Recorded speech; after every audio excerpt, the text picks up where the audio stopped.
Instagram in my kitchen. You are very welcome. Have we got Facebook Live? Yes, I think we had. Did you press the button? Thank you very much, Kit. I had an assistant today. Yay! I've had to set up in my kitchen, and I've got so much in front of me that I had to kind of move further back, especially because we're now doing this format for YouTube and for Facebook, which seems to work better for everybody. So fingers crossed that's all good. But it means you're too far away. I can't reach you to press the button, so I need an assistant to go and press the live button. And it's also too far away for me to read the tiny little small print. But I can see Karen, Cindy, Dawn. Hi, hello everybody. Really nice that you are here. And how many of you watched this morning? So I'm here in the same setup. How cool is that? It's just such a good use of time, isn't it? I was live with Eamon and Ruth this morning and talking all about herb teas. And of course, as always, when you're on network telly, it's the amount of time you get is very short. So I think I had about 8 minutes this morning, which was good. You know, can't complain. 8 minutes is pretty good. You know, very often it's kind of cut down to like 4 or 5. But there was just so much to say that I thought, do you know what? I'm going to leave everything pretty much in place, and I'm just going to recap some of the things I talked about on the show this morning, but also with a bit more detail and a bit more background and a bit more extra bits. Yeah, this is the extra. This is like the outtakes. This is the real bit that happens afterwards. So very nice to have you with me. Thank you. I hope everyone's had a lovely weekend. I had quite a quiet weekend. I was doing various things with the family. It was a kind of miserable weather. It's still not great. When I woke up this morning down here, it's kind of grey and drizzly, but it seems to have cheered up a bit actually. It's a little bit brighter. So I hope it continues, because I've got this morning film crew coming down later on to the West Country tonight, because I'm going to do 3 days of filming with them here on the farm. I did say I'm really happy to film on Tuesday, Wednesday, Thursday, but on Wednesday, you're going to have to give me some time off at lunchtime because I need to talk to my friends. So we've agreed that. So that's been written into the contract. So that's good. So I will be back on Wednesday, and then I'll be able to tell you all about it on Friday, because I'll be back on Friday when they've cleared up and they've gone. Hi, Caroline. Hello, Linda. Nice to see all the chats going on Facebook. So on Facebook, we've got Amy. Thank you very much, Amy. Hope you had a lovely weekend. Amy is busy filling in all the links to everything I talk about. Linktree, you know, on Instagram, that's your place to go. I've already popped a few bits up, already some questions over my dress. This is a favourite. You've seen me wear this before. It's a lovely British brand, LK Bennett. It's a wrap dress. It's on sale. I think it's half price. It is from John Lewis. I think they've only got smaller sizes because it might be more suitable for petites. I know a lot of you have said that you want petite sizes and you want things that are a little bit shorter. So this would probably work quite well. This is a size 10 and I'm usually a 10 to 12, and I have to say it's quite roomy. So I would say a 12 would work really well. And because it's wrap, it's quite forgiving. You know, it's got quite a big, generous wrap. Ooh, a little bit of a flash of fire there, perhaps not so much. But, you know, I think it would work if you were a 12. You know, 12 to sort of 13, I would say that would work really well. Anyway, it's a good bargain, so I put a link on Linktree directly to it if you want, and I know, Amy, you will be able to pop it. I think it's also on Liz Loves. Liz Loves to Wear. Oh my goodness, so Liz Loves is just growing and growing and growing. So we've now, to make it easy, we've split it into different sections on the website. You'll find Liz Loves to Wear. So if you see me wear something, or if you're going back on any of my historic videos and you think, oh, that's a nice jumpsuit, or where did those leggings come from, or wherever, instead of having to endlessly scroll back through all the pages of broadcasts, if you just head to Liz Loves to Wear on Liz Earle Wellbeing, you'll see, and I'll put as many credits as I can, so it'll just make things easy to find. So today, continuing the story of herbs, and I thought why it was really relevant to do it for this morning today is this is a really good time of year. If you've got herbs in the garden, or if you've got them in your window box, even just on pot plants in a patio or wherever, this is a really good time to harvest them. So you will have seen, I'm sure, through joining me for my lives in my kitchen, usually I'm over at the other end of the kitchen by my Aga, or working above the kind of the sink area, but I will often dry. This is dill I've got drying here, and this one is just a bunch of parsley. And literally all you need to do is just gather a big handful. I've just got an elastic band, and it's just on like a butcher's hook, And you could just hang that up in a sunny windowsill. You know, you don't have to put it anywhere special. If you've got an airing cupboard, then great, you could pop it in there over a radiator, but anywhere where it's quite warm. And they will just naturally dry. And then once you've done that, you can just crumble them. You can do two things. You can either dry store them or you can freeze them, because herbs freeze really well. You know what I object to is buying those little tiny packets, you know, whether they're little cardboard packets in the supermarket or whether they're your little spice jars. And, you know, they cost several pounds per little packet, and you get this tiny little packet inside, and you don't know how long it's been sat there. So it could easily be a year old, potentially, I don't know. It doesn't say the date when it was packed, it just says best before. May have been stored in a hot climate somewhere, had lots of transportation. Some herbs get irradiated, some don't. You know, there's not very much traceability when it comes to herbs.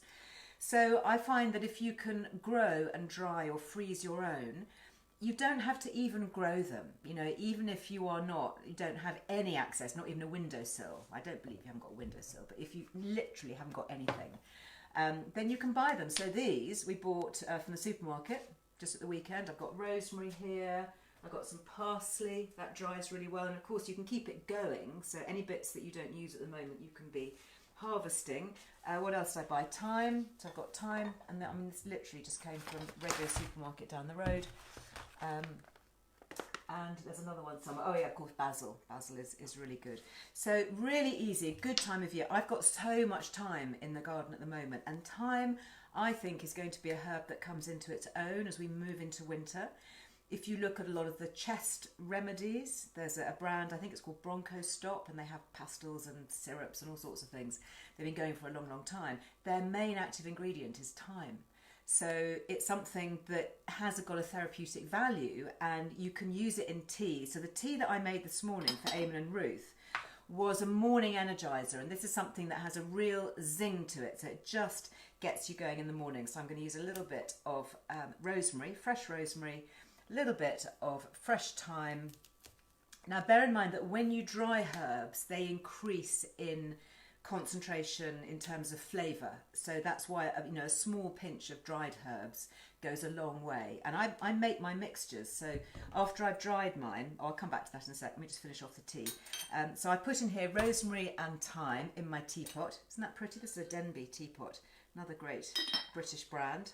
I think that's also in John Lewis. I've got a link, I think, to that, and my lovely Denby mugs as well, which I really like. So what I do is I add lemon peel. Now you can obviously just get a fresh lemon, cut a bit of the peel off and pop that in some hot water. Brilliant, job done. Tastes really fresh. You get all those lovely reviving essential oils of the lemon. Make sure you use unwaxed lemons, especially if you're brewing it in hot water, because that's going to dissolve all the wax and the pesticides or the herbicides and the post-harvest treatments that they may have sprayed onto a lemon. So really important. If you can't get unwaxed lemons, I would suggest soaking your lemons in a bit of washing up liquid and giving them a scrub with a scrubbing brush with some hot water, and then rinsing them really well, just to try and get rid of anything that has been sprayed on the outside. So these are my unwaxed lemons. So I just use a sharp knife and I just peel off little bits of the zest. And you want a little bit of the pith as well, the white stuff, because the pith contains nutrients called bioflavonoids. So we know that lemons are full of vitamin C. Vitamin C becomes more bioavailable in the body if you combine it with bioflavonoids, which is why, of course, if you have something like a lemon, nature gives us everything all in one. It's not just one synthetic mineral or chemical rather, which is the ascorbic acid. You then get all the bioflavonoids and the other things that make it more available. So if you take a little bit of your white pith with it, then you're getting some of the bioflavonoids. Now what I do is I like to dry my lemon peel, and if you're using lemon juice in a recipe, brilliant, just don't throw away your lemons. Dry them out, just cut the strips off, put them on a nice clean kitchen towel, maybe on a radiator, in an airing cupboard, again sunny windowsill, anywhere where it's warm. Leave it overnight. You could even put it in the very, very bottom of an oven on a very, very low heat, a bit like a meringue, for a few hours, where you just want to dry something out. You're just desiccating. Or if you've got a dehydrator, one of those fangled machines, you could actually dry it in those. But when I've done that, I will then grind it up. So this is ground lemon peel. So I have dehydrated this to make it crunchy, and then I just ground it, and I hope you can see this. Let me just do it sort of a little bit closer, just to make a fine powder. And I've used a high-speed kitchen mixer to chop that really finely, but you could use something like a coffee grinder, which grinds nuts and seeds. You need to clean it out really well, obviously, because it will have the lemon flavour afterwards. It's actually quite nice. So I keep this, and I just keep this stashed away in a little pot in my fridge, and then it means that you can add it. You can add it to recipes. It's a really good thing to have. I like to have lots of things like that freshly made. So I've got my little bottle of lemon juice, for example. So when I was busy making this at the weekend, ready for today's show, I probably juiced about 6 or 8 lemons, and then I just saved the juice, strained the pips out, and kept that in a little bottle, which I've got in the fridge. So last night we had some fish for supper, and I just baked it with a little bit of olive oil and lemon juice, and you know, it was so quick and easy. I just sprinkled on a bit of lemon juice that I already had freshly squeezed. So little things like that become super time savers, and it works out to be much more economical, particularly when you're buying those packets of herbs. So into my tea, I've put here my thyme, my rosemary, and a little pinch of the lemon. And then I've got here some hot water. I always find that with making herb teas, not to use really, really boiling water, because it can kind of burn the herbs and scald them. So this I boiled just before I went live. So this is, you know, it's really hot. You can probably see the steam coming off it, but it's not absolutely boiling. And then you give that a stir. You could put honey in there if you wanted. I'm actually quite used to drinking herb teas that aren't too sweet. I find the lemon gives it a really good flavour. And then this one, actually, this is the one I've been using for my mug this morning. And you want it to be the colour of pale straw. You don't want it to be too strong, particularly thyme. You know, thyme will, you know, if you brew it too much, it can go quite bitter. The other thing that you can use if you're using these herbs, sort of thinking more therapeutically about antibacterial, is you can use fresh sage leaves. So you could do sage and thyme. And that's not so much to make a tea, that's more to make a gargle. So if you get a sore throat, you know, gargling with a fresh sage leaf gargle. Again, sage is really strong. Don't use too much of it, don't drink too much of it, because high levels can cause problems with the liver.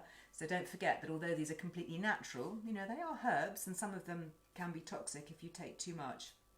You'd have to take quite a bit, but you know, I just throw that out there as a cautionary tale. But certainly it's something that I would always do. The first sign of a sore throat, I would gargle. I'd do 2 gargles. I'd do one with salt water, and then I'd alternate it with a sage gargle. And maybe now, because I've been researching the benefits of thyme, I'd probably throw in a bit of thyme as well. That is really zingy. It's a real kind of, oh, great. Now I'm awake. So, and of course the great thing about herb teas is that they are water, so you're rehydrating all the time. Unlike having tea or coffee, you know, black tea and regular coffee, is they are acting as a diuretic. So they are taking water out of the body, whereas this is actually replenishing and rehydrating with a bit of goodness. So that was the first one that I showed this morning. Just talking about herb blends, you know, this for example, I've been drying. This is my thyme that's in the garden, and because we've had some lovely sunshine recently, a lot of the herbs are beginning to dry, and they're beginning to naturally dry, so they can be kind of almost wild harvested, sun-dried herbs. So just gather them together, or if you've dried them, if you hung them up like this, and then just crumble them, or chop them if you need to, but they should just kind of crumble. And then I just store mine in jars, so I make a mixed herb blend. And you end up with so much, you know, much more than you get in little packets. And this in my mixed herb blend, I've got marjoram, oregano, parsley, rosemary, a little bit of thyme. What else have I got in there? I think that might be it actually. Maybe a little bit of mint. I mean, you can just make it up as you go along, whatever herbs you want. So if you want something that's a bit lighter for fish, for example, or chicken, then you might want to have dill. You could dry the tops of fennel.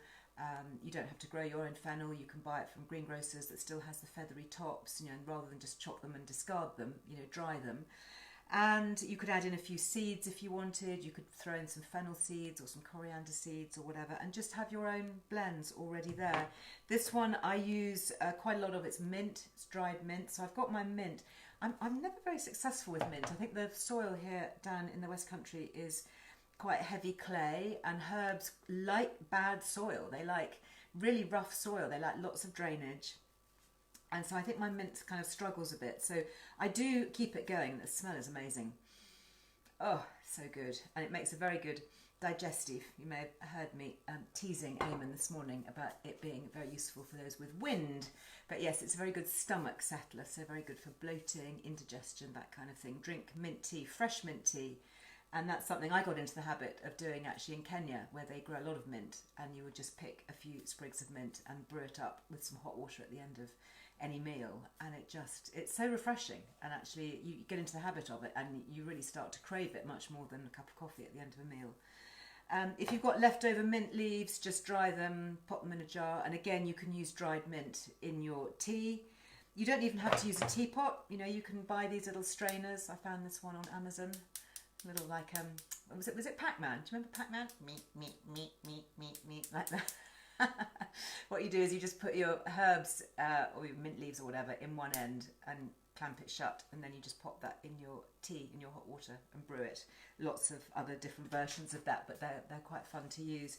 The other thing that you can do with herbs, of course, is not just store them in jars, but you can freeze them. So herbs freeze really well. So the trick with freezing herbs is to flat lay them. So get a baking tray, or just a flat, chopping board or something.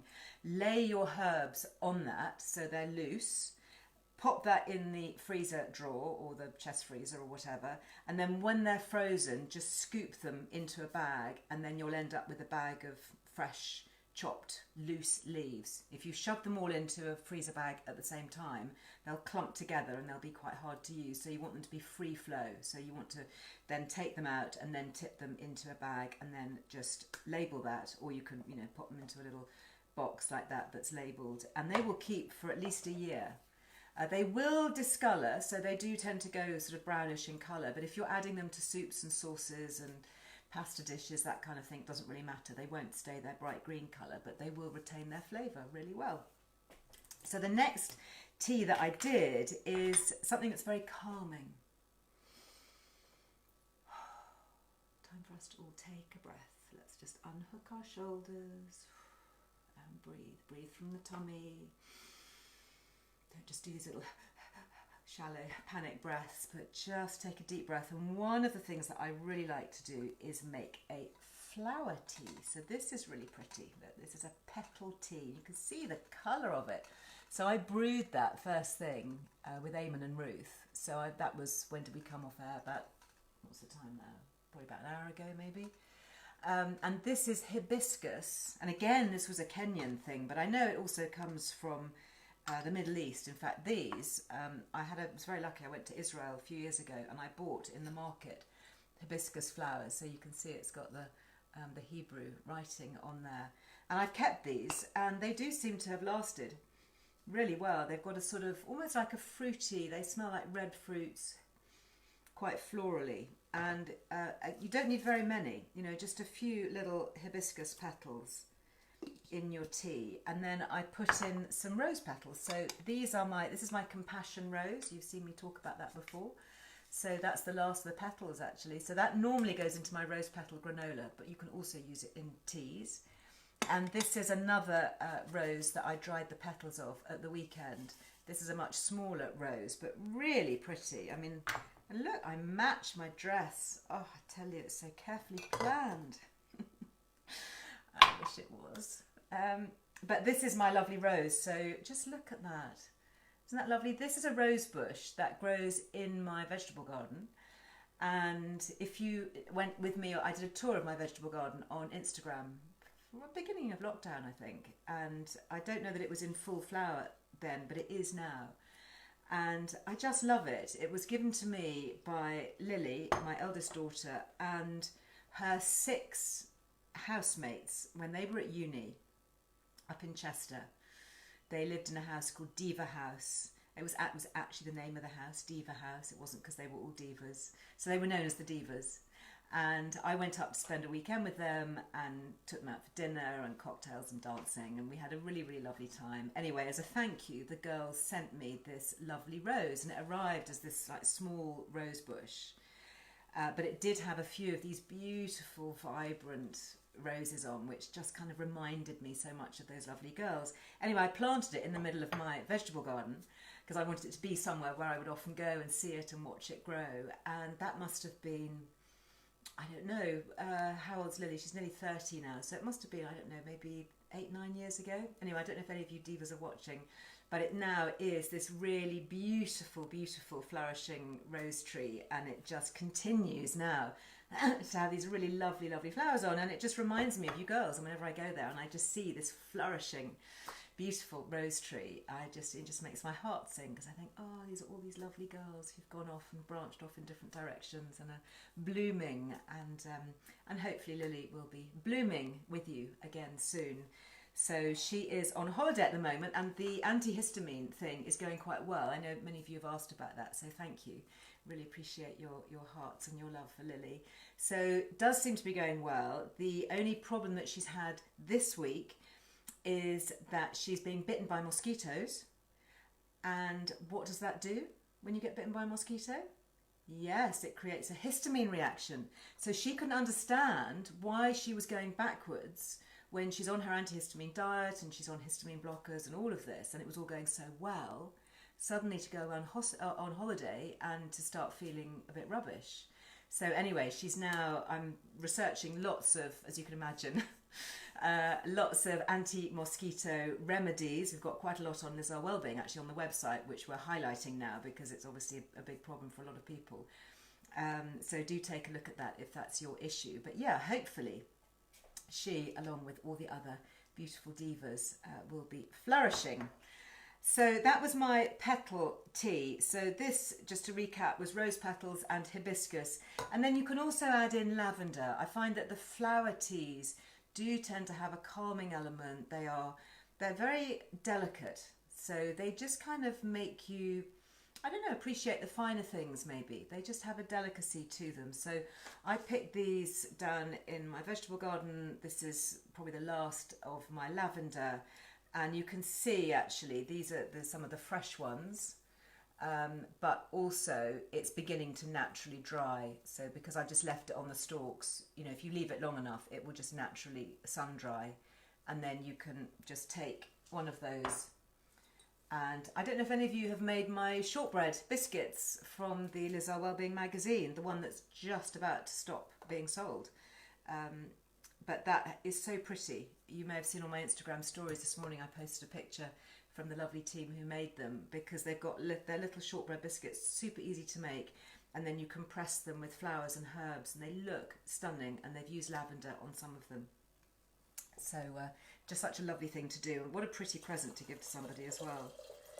So just infuse that. This has already been infusing for a little while, so I will strain this and have a little sip, as I'd like to see how it is brewing. So pretty colour. Oops, if you can see that, it's just a really, really pale rose colour. You should probably actually serve this in glasses. Let me see if I can, because this isn't so hot. You know, this would be, in fact, I don't even think you need to strain it because it'd be quite pretty with the petals in it, but you could use like Moroccan tea glasses, and you know, you've just got that really pretty pale pink.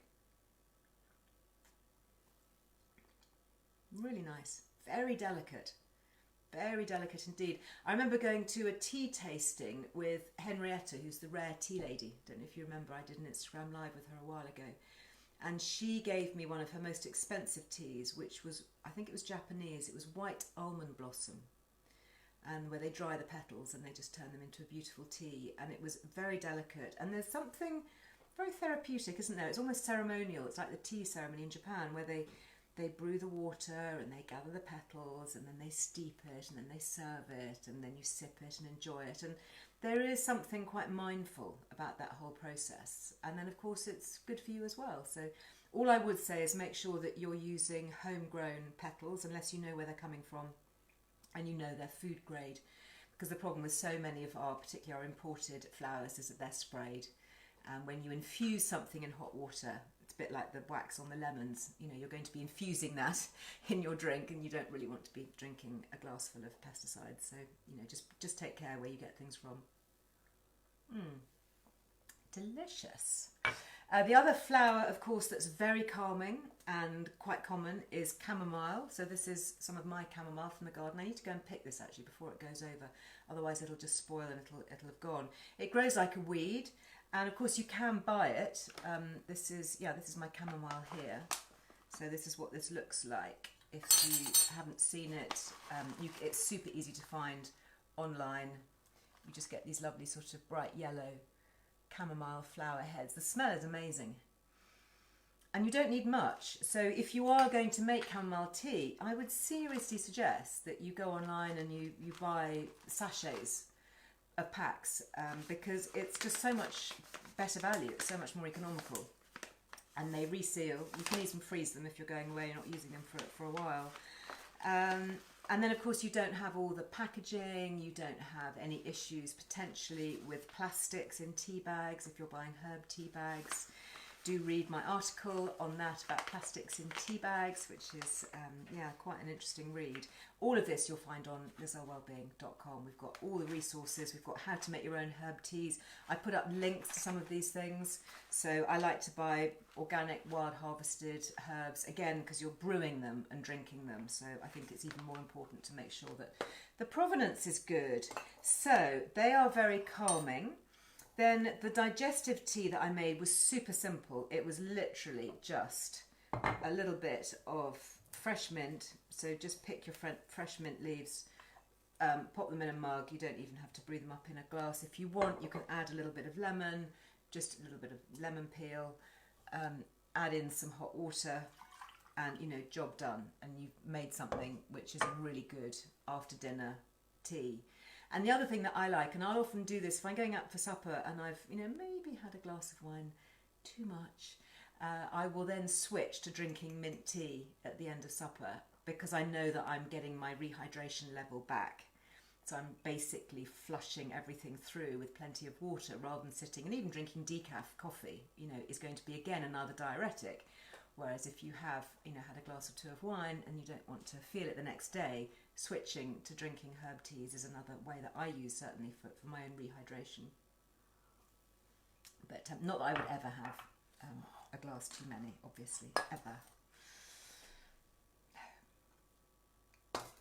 And then lastly, before bed, there are various herbs that have genuine sedating properties. So these are the ones, you know, you don't want to be drinking your thyme and your rosemary, even your lemon necessarily last thing at night. You'd be better off with your calming herbs. So valerian. Now, valerian root is probably one of those things that it is better to buy online. I mean, if you're really into your herbs, then you can grow valerian and dry the roots and grind it up and all of that. Of course you can. So this is Valeriana officinalis, and it's a really nice wild harvested one. It doesn't look very much, actually. It just looks like a bit of brown, just sort of brown grits. But it does have interesting properties. Again, a small amount. You know, these are herbs we're talking about. They are therapeutic, and you just need to treat them with respect and just have a small amount, but a little pinch of valerian with some melissa. This is my lovely Oliver Bonas teapot. I know so many of you commented on this when I showed it last time. I love it. I've popped a link to it, I think, as well. What I really like about this one is it's also very good because if you want to do something stronger like valerian root, you can put it in the inner bit and then you can steep it, and then it won't carry on steeping. So when it's kind of reached peak brew, you can then take it out, and so that your tea doesn't continue to infuse and get bitter. So, but it's a pretty thing, isn't it? And then this one, let me have a little taste. Let me just throw that in the sink. So this one, you might want to add a little bit of honey into it, maybe. So this is valerian root and also some melissa. And you may have seen me this morning talk about melissa. Melissa is sometimes confused with mint. It looks a little bit like mint. It tends to be shorter. My peppermint grows really tall, whereas melissa is more of a shrubby plant here. And it's really fragrant, Melissa officinalis, or lemon balm. If you rub the leaves, it smells just like lemon. I mean, it's extraordinary, and it's very uplifting. So it's designed to be very cheerful. People use it for depression, anxiety, but it's also very calming. So, you know, adding a little bit of Melissa will make the tea taste really good, but it also just is calming. And again, you could put a little bit of honey in with that if you wanted. So valerian, lemon balm. You could add a little bit of lavender as well. You know, we know that lavender is very sedating, don't we? The lavender oil on the pillow, if you've been using that little trick. But you could pop a few little lavender, dried lavender buds in there as well, and just infuse that. And again, lovely ritual for the evening, and you're helping to rehydrate the body. It's definitely more of a herby taste. I quite like that actually. It's not at all sweet. The valerian root tastes, how can I describe it?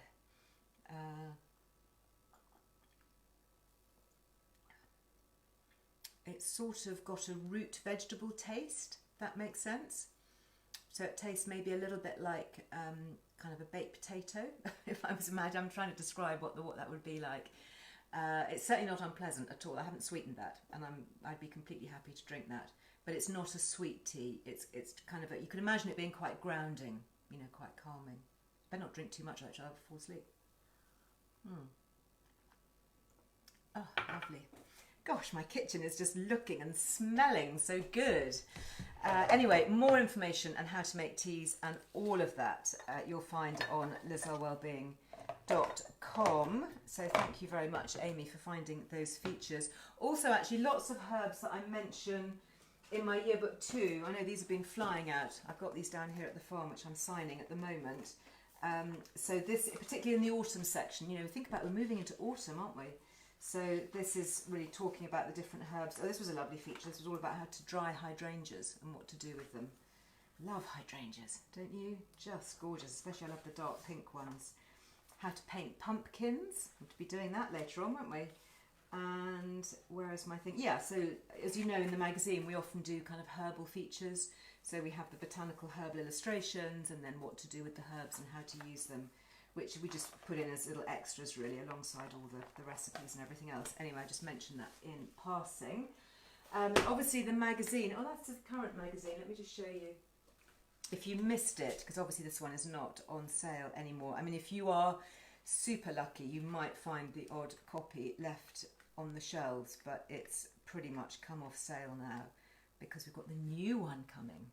Yes, I might show you something really special in just a few moments. But look at this, you know, talk about cooking with flowers. Isn't that just so lovely? Just so special. And then the biscuits that I was talking about, here we go, they're called lemon shortbread biscuits. Isn't that gorgeous? Look at that. So pretty. So some of these have got little lavender flowers on, they've got like little, I don't know what they've got on there actually, little cowslips and all sorts of little violets, all sorts of pretty things in a really simple lemon shortbread mixture. But I've actually used ground almonds in mine because I like to add ground almonds for extra protein and vitamin E and all of that, but that's optional. You could use semolina if you don't want to use ground almonds, and semolina works really well. And what they've used here, so interesting, they've used forget-me-nots, which are blue, borage, lots of borage around at the moment, otherwise known as the bee flower. Bees love borage. They've used gorse, so the gorse there, that's the bright yellow. Anybody living down in the West Country, down near Dartmoor, you'll have lots of gorse. Knapweed, which is deep purple, and lady's smock, which is pale purple. Just gorgeous, isn't it? It's that real kind of old traditional English countryside wild meadow herbs. Beautiful. If you want this and you haven't got it and you can't find it, don't forget that you can get it free on Readly if you click my link. So Readly is the digital magazine provider, and it's not just Liz Earle Wellbeing, but they give you access to virtually every magazine in the entire world. It's amazing. I know I often talk about them because I can't quite believe they're so brilliant.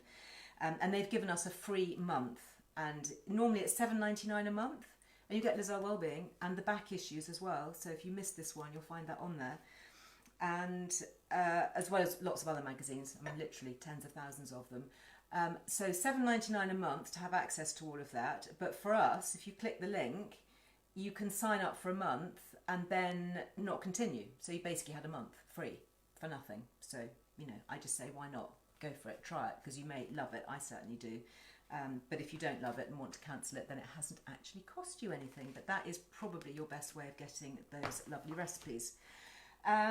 What else do I need to say? Oh, I need to check my messages. Thank you, Amy. I can see, even though I can't see very clearly on my screen, I can see that you have fed me a few messages today and questions. So let's just see what I can answer. If I can get onto my questions. Where are they? No, I want this one. Thank you. Where are you? Let's load that. There we go. Okay, this is from Gaynor on Instagram. Totally different, unrelated question, but that's all fine. That's interesting. He says, hope you don't mind me asking, but I heard Liz saying previously that what you put on your skin travels through the skin, so be careful what you used. I've just discovered I have hereditary high cholesterol. If I use olive oil skin products and bath oils, could that be dangerous? Ooh, there's a couple of big myths there, Gaynor. One is don't be scared of cholesterol. That's a big story, but there's lots of people online talking about that. You could have a look at dietdoctor.com, for example. They've got lots of interesting information about cholesterol. But secondly, no, it's not true that what we put on our skin is absorbed. There are a very few key exceptions. So, for example, HRT, patches or gels. But to get that through the skin, it has to be constructed in a very, very specific way with ingredients that aren't normally used in skincare. And it has to be loaded with extra active ingredient to get even the small amount that's needed through the skin. Generally speaking, skincare, the molecules are so big, they simply don't get through the skin. If you think about it, our skin was designed to keep out viruses, bacteria, germs. You know, it's our shield, it's our suit of armour. And if it didn't, then, you know, the human race would have died out long time ago. So, you know, if you sit in a bath of water, you don't suddenly swell up because you've absorbed all the water.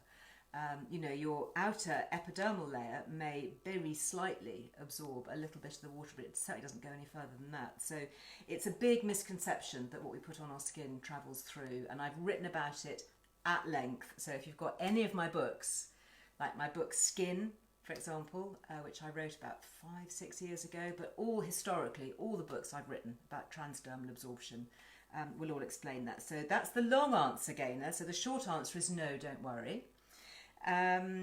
Okay, Claire says on Instagram, hi Liz, do you have any advice on taking HRT with a history of endometriosis? Yes, in many cases it's completely fine, but you need to go to menopausedoctor.co.uk and download her fact sheet. She's got a really good medical fact sheet on specifically on endometriosis and HRT, so I hope that's helpful. Hi Liz, this is from Wander and Nurture. Do you leave the SCOBY in when you add flavours to kombucha? To be honest, I normally just use a fresh brew because I like to keep my SCOBYs clean. And I then want to make different brews, so I will take my SCOBY out, I'll start off a new batch, and then with the remaining liquid, that's the one that I'll flavour. But not always. I mean, you've got so many different SCOBYs going after a while that you could absolutely have one that was flavoured with ginger, or one that was more lemony, or whatever. Or you can put hibiscus. I know people put hibiscus flowers in kombucha, so entirely up to you. It's not an exact prescriptive science, so have a play around with it. Let me know how you get on. I'd love to hear. Sam says, just listen to your podcast with Dr. Daniel Levitin. Very fascinating. Yeah, this was the neuroscientist. If you haven't yet listened, do download it. Really, really good listen. She says she's questioning about his statement on taking omega-3s rather than getting them from food and how it can be harmful. Yeah, I am questioning that. You know, I think that Dan, he's a brilliant neuroscientist and he knows an awful lot about the workings of the brain. I think some of the supplement information I'm not sure about, and I have done a very, very in-depth podcast all about fish oils, for example, and DHA in particular, with the neuroscientist Simon. I think it's Dr. Simon Dolan. Again, that's Amy, perhaps you can find that, sweetheart, and pop that as a link on Facebook, because that's been his life's work. He's not looked at anything else, he's just looked at this. So I think, you know, when you look at the scientific literature, you can very often find studies that say all sorts of things, and you can kind of, in some ways, pick and choose. I mean, there are many cases where there is overwhelming evidence. For example, the safety of HRT is overwhelming in its evidence. However, the MHRA, in their wisdom, have chosen just to pick up on one particular study, so which even then has been criticised and has been taken down, you know, by many medics as to be highly flawed. So I think it's dangerous when you start looking at studies and quoting bits of studies if that's not your area of expertise. You know, if you're somebody who's spent 20 to 30 years purely studying one separate thing, then yeah, and you're at a high level and you publish peer-reviewed papers, etc. I'm not sure. I would always say, go, you know, if you're buying supplements on things, firstly, you know me, I would always say get what you can from food. But I think there are cases, you know, particularly for vegans, you know, where are they going to get their DHA from? They're going to have to get them from algae supplements, not flaxseed supplements, algae supplements. So, and that's really important for brain health. So I think, you know, you have to really get the overall picture. Am I worried? No. I mean, I give certain members of my family still take fish oil supplements and vitamin E supplements, particularly those who aren't able for whatever reasons to eat, you know, very well or eat a full balanced range of foods. You know, it's like when I was talking, if you listen to that podcast with Daniel, you know, I think he and I disagreed a little bit about the role of estrogen in the brain. And you know, I wouldn't expect him necessarily to be on top of all the new studies that have come out, because I've been interviewing those who have been researching specifically estrogen in the brain for the last 20 years.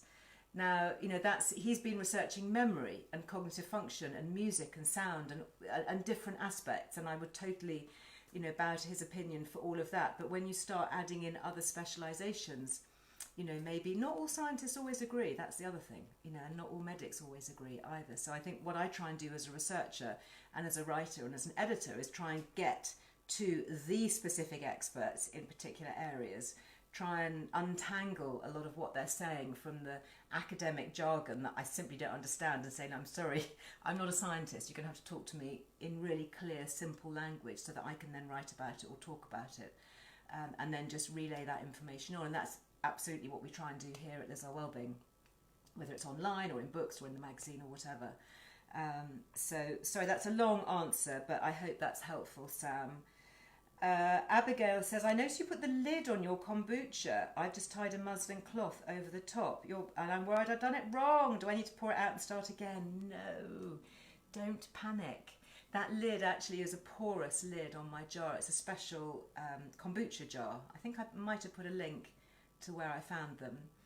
I forget the name of it. Anyway, there was a link from last time. Oh, I can see I've gone low battery. Can I reach? There we go. Hopefully I'm back with you, Instagram. I'm going to stop in a minute anyway, so hopefully I won't run out of battery. But yes, don't worry. Just cover it loosely. So a cloth is really good. Tea towel, paper cloth, whatever. It doesn't like to be completely sealed shut because it is a living thing, so it does like to have a little bit of air to breathe, but obviously you don't want flies getting in or dust falling into it or whatever. So last question here from Jeanette on Facebook. Hi Jeanette. Can one use the lavender flowers picked now as they're starting to fade in my garden? Yes, absolutely. So either use them now or just hang them up to dry, you know, just create a bunch, hang them up, and then you can pop them in a jar and then you can sprinkle them into your teas, or you can make lavender flower shortbreads, all of that. A couple of things talking about nice smells. Lots of you having comments about the Indiora deodorant that I talked about on Friday. Great female founder brand. It contains high levels of magnesium, marine magnesium from the sea, and it's got a very fine spray. It smells very faintly of coconut and vanilla. I really like it. So this is designed, the founder who designed it with her partner who's a doctor, to alter the kind of the pH under your armpits so you stop smelling, which is really interesting. And I've been using this for probably about 10 days now, and I'm definitely finding it very effective. So I really like that. That's got a Liz Loves in capital letters for 15% discount. We also, of course, have the discount on the deodorant balm from ACT. So this is different. This is a fragranced cream, which again, I absolutely love. And this is one that was tested by the hot, sweaty West End dancers when they were dancing on the stage. And, you know, guys love it. It comes in 3 different aromas. It's really, really good. So just nice things to keep us cool and sweet smelling and fresh for the summer months. Now, last but not least, should be a little drum roll, because this is, I just got it. This is the cover of the new magazine. Yes, so this is what you'll be getting. Oh, I'm a bit nervous to show you. Next week, or maybe later this week, depending on how quickly the post sends it out. Anyhow, here you go, guys. I hope you love it. So that's my proof, and that's what it looks like when I get it. So basically it gets folded. So that's your cover. So it was shot here on my farm, just outside there actually. And I'm wearing bright orange, and my hair's a bit tously, but there you go, that's kind of natural, isn't it? Kerry September, that was one of her makeup days, so she's making me look good. And then actually on the back, if I just fold that, you can see this is what the back will look like. Funnily enough, look, we've got herb teas up there that we talk about. Lots of great recipe ideas. Oh my goodness, it's such a beautiful, beautiful edition. Yeah, I mean, it's just jam-packed. Anyway, I won't spoil the surprise by telling you everything that's in it, because I just hope you love it. But do let me know when this little beauty starts to land on your doormat. Please do let me know, either on Facebook, Instagram, YouTube. You can tweet, you can do all sorts of things. Love to know what you think.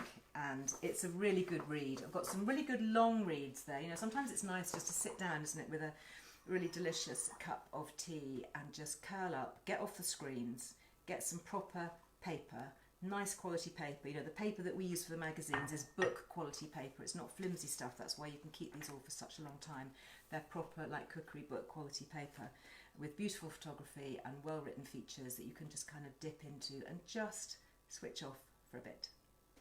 So, talking of that, I am going to be switching myself off. I think I'm going to have to walk round actually to switch myself off, because I can't reach. So bear with me.